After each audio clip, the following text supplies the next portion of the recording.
欢迎观看老爸的时光，每周分享家庭美食。今天来分享这一期的下半集的视频：水晶蒸饺。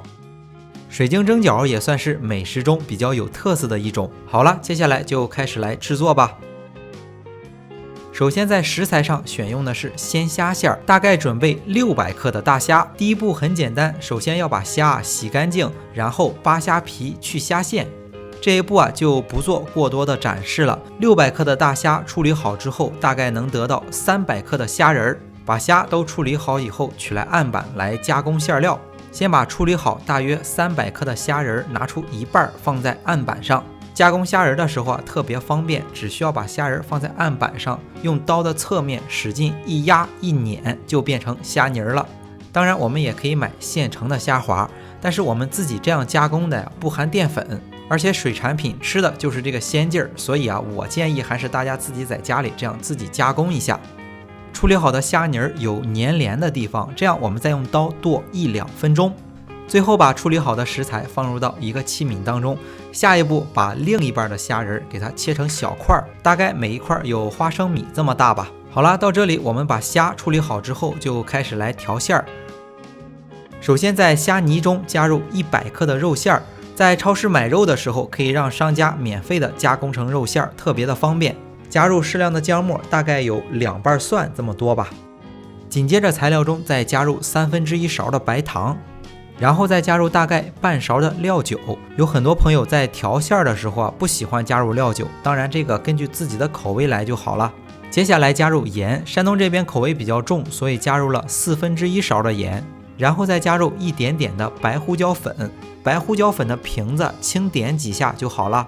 把加入所有的材料和馅料简单的混合一下，混合好之后加入2勺的食用油，食用油根据当地的饮食习惯来就好了。然后再加入半勺的生抽，把所有的馅料和材料搅拌匀合之后，是不是还有切好的虾仁没往里放进去？放进去继续搅拌，混合均匀之后，大概搅拌成这种的状态就差不多。然后把材料放置一旁腌制大概有30分钟。趁着腌制的时间可以来和饺子皮。水晶蒸饺的饺子皮和传统的饺子皮不一样。首先在食材的选用上，在盆中加入100克的小麦淀粉，然后再加入30克的玉米淀粉，然后在淀粉中再加入1/4勺的盐，大概有2克。紧接着加入几滴食用油，大概也就有5克。最后一步是做这个水晶蒸饺的难点，就是用开水去烫面。在烫面的时候一定要注意安全，不要烫伤。我们要边往材料里倒热水，然后边搅拌，以免产生面疙瘩。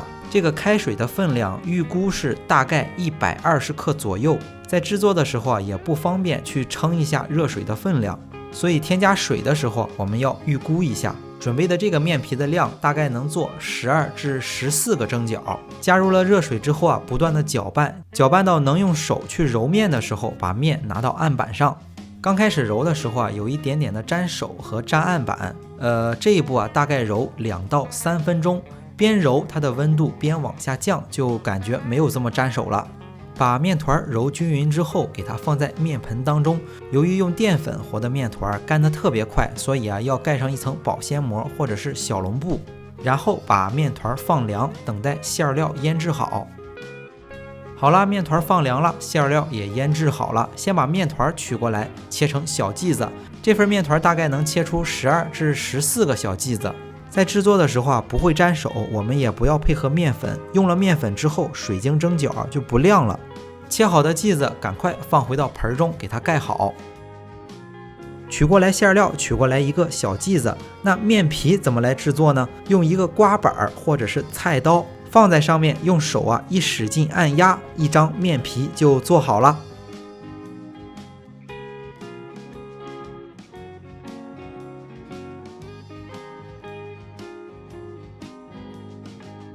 然后包入适当的馅料，这样一个水晶蒸饺就做好了。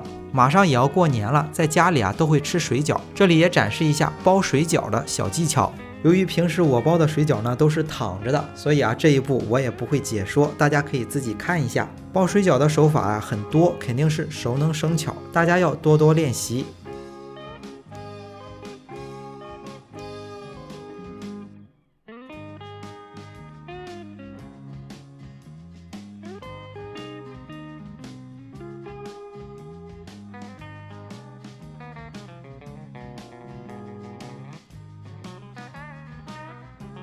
水饺包好了之后取来蒸盘，在北方也叫篦子，在上面可以放一片胡萝卜片。如果用蒸笼布的话，可能蒸出来会有点粘在蒸笼布上。由于只和了12个的面皮这里先蒸12个。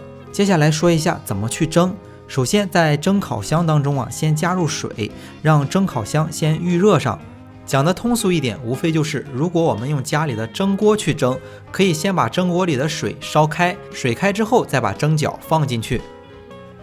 水晶蒸饺在蒸的时候不能蒸太长时间，大概也就10分钟。如果换了别的馅料，尽量选择熟的比较快的食材作为它的馅料。由于这个水饺特别的光滑，特别的亮，有点反光，加上屋里的灯光一打，所以在镜头里看不出来。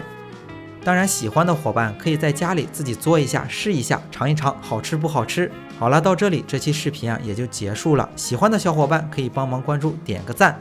当然为了方便大家去记去看视频中所需要的材料也已经备注在视频下方的备注栏。